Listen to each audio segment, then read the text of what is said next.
Hi guys, how are you doing? Welcome back to my YouTube channel and a happy new month. It's almost Christmas and it's like one and a half months to 2020, yeah, something of that sort. So it's a few days to 2020 and I hope that you are still achieving your resolutions for 2019. So thank you for subscribing to my YouTube channel. Sorry, for a moment I forgot what I wanted to say. Thank you for subscribing to my YouTube channel.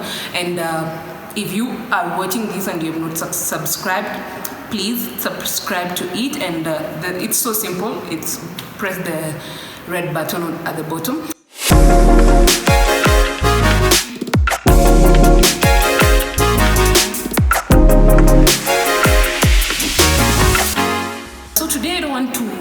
Teachings like HIV and this, HIV and that. Today I basically want to give you a story, something that happened to me a few weeks back. So I had gone, if you follow me on social media, the Facebook, Instagram, Twitter, but then I did not post this on Twitter, I posted it on my Facebook and my Instagram page, and I was giving a story on how I was finally going to a date with a guy who does not know my HIV status. Normally I go for dates with people who already know my HIV status because they've seen me on TV, they've seen me on social media, they basically know my story. So I was finally so happy because I was fundraising for this event that is happening in Rwanda come December. It's called ICASA. ICASA stands for the International Conference of AIDS and STIs in Africa, and it's happening from 2nd to 7th of December. And so I was fundraising because a well-wisher had bought me a plane ticket, and so I needed the money to do my registration. So while I was walking through these huge Nairobi offices, and then I met this guy, and he was like, hi, he was really, really good looking and all that, and he was actually dressed nice, and he smelled nice. So when we kept talking and we exchanged numbers, and he asked me for a date. That was like on a Tuesday, during the Tuesday after the Mashujaa Day, and I said, yes, we're going for a date. So I was so excited, and I was actually planning for a wedding, like a honeymoon in Maldives and all that kind of thing, Okay, I'm being extra. But I was looking forward to go for a date with someone who does not know my HIV status at all, because normally when you go for a date with someone who knows your HIV status, it ends up it stops being a date, and starts being a HIV lesson. So this guy needs to know, how do I use PrEP, how do I use PEP, how do my parents survive as a discordant couple. So sometimes it's not even getting to know each other, it's like getting to know HIV. And so you get tired, you're like, I'm here for the food, I'm gonna eat and I'm gonna go home, because there is nothing there. So for this one, I was so excited, and I really, really wanted to go for this date.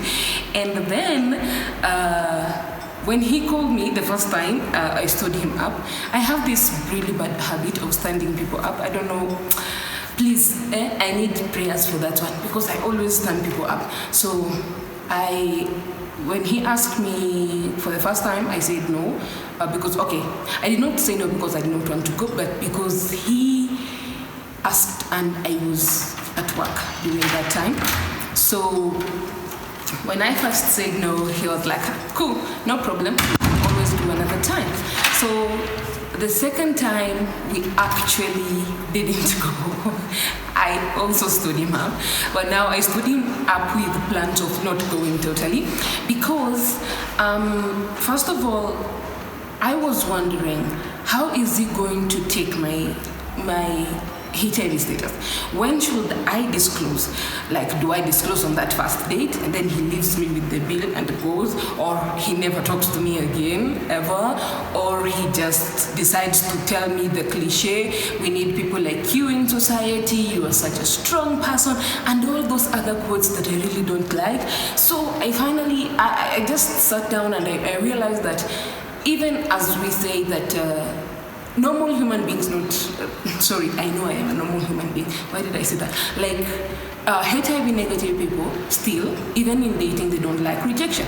And even us people living with HIV, we also don't like rejection. So if you go for this first date and you don't know, am I going to disclose? Am I not going to disclose? Do I just take the food and go home and never talk to him? But this seemed like a really nice guy who I would really want to know more. But then I couldn't go. I couldn't take myself to go for that date. And so I decided, you know what? I'm not going for that date. So I did not go to that date. So basically, it never happened. And I know I tried, but my fears will not stop me and they will not let me go for this date, because sometimes I know as much as going for a date with someone who already knows your status is can become annoying sometimes because of the questions that some people ask. Not all of them, but some of them ask really weird questions. But then going for a date with someone who already knows your status, he knows this girl is living with HIV, but nevertheless I want to date them, it's better. Because then no surprises, like, you know, at least he knows this, at least he's doing this, unless he's doing that for pity. But of course you will, you know, there's a thin line between love and pity. So you will know that as time goes by. But when you don't really know, I will still like to go for this date and know how it goes by. So I will try and push myself and try to go to this date. If I go, then there will be part 3 of this story. If I don't go, then this story ends here. So thank you so much, and don't be like me. Don't limit yourself, and never limit yourself actually because of your HIV status. At the end of the day, you're still a human, and learn to see the human before you see the HIV. Thank you so much. God bless you, and have a blessed new month.